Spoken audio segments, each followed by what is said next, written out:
Here is your text rewritten into a clear, professional, continuous narration script, not transcript style, with corrected flow, strong storytelling, and neutral documentary tone.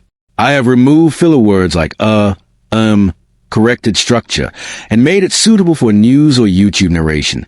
The meeting began in confusion. Members attempted to introduce themselves before even adopting the agenda. That mistake immediately triggered tension inside the room. One member interrupted, reminding the chair that proper procedure had not been followed.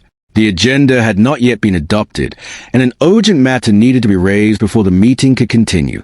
After an apology from the chairperson, the floor was open for the adoption of the agenda. That is when the economic freedom fighters raised a serious objection. Their representative expressed deep concern about the presence of the committee's co-chair, Malusi Gigaba, who had recently returned after being absent from several meetings. The EFF argued that Gigaba's continued participation as co-chair of the Joint Standing Committee on Defense was inappropriate. They pointed out that his own party, the African National Congress, had previously instructed him to step aside from political activities. According to the EFF, this raised a fundamental conflict of interest, especially given the sensitive oversight role of the Defense Committee. They further stated that Gigaba had been formally charged and that the committee's responsibility included overseeing matters related to state-owned defense entities.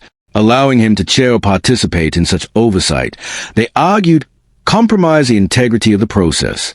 Members from the ANC immediately objected.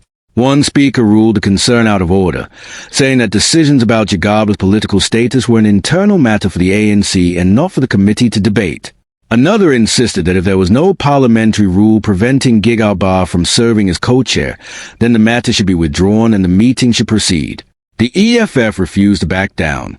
Their representative argued that the issue could not be ignored because the committee's work involved oversight of institutions that had previously been linked to corruption scandals, including relationships with the Gupta family.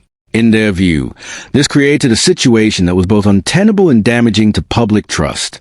They warned that regardless of the ruling made in that meeting, the EFF would formally write to the Speaker of the National Assembly to raise their objections.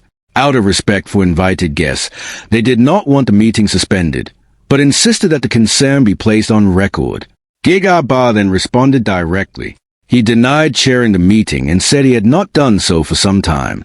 He rejected the allegations entirely, stating that the issue being raised had nothing to do with him. He accused the EFF member of misleading the committee and argued that if the party had genuine concerns, they should have raised them through proper parliamentary channels instead of during the meeting.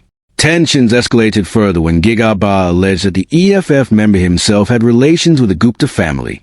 This immediately led to a point of order. The EFF representative strongly objected, denying ever having any relationship or meeting with the Guptas and challenging Gigaba to provide proof. At this point, the chairperson attempted to restore order. Multiple members were speaking at once, and the meeting had descended into open confrontation. The chair repeatedly asked members to proceed with the agenda, and announced that the disputed matter will be discussed later in a separate session. Despite protests from some members who wanted to continue the debate, the chair refused to grant further speaking time on the issue, and moved forward with the formal proceedings. The agenda was pushed ahead, and introductions of members of parliament resumed. What unfolded in this session was more than a procedural disagreement.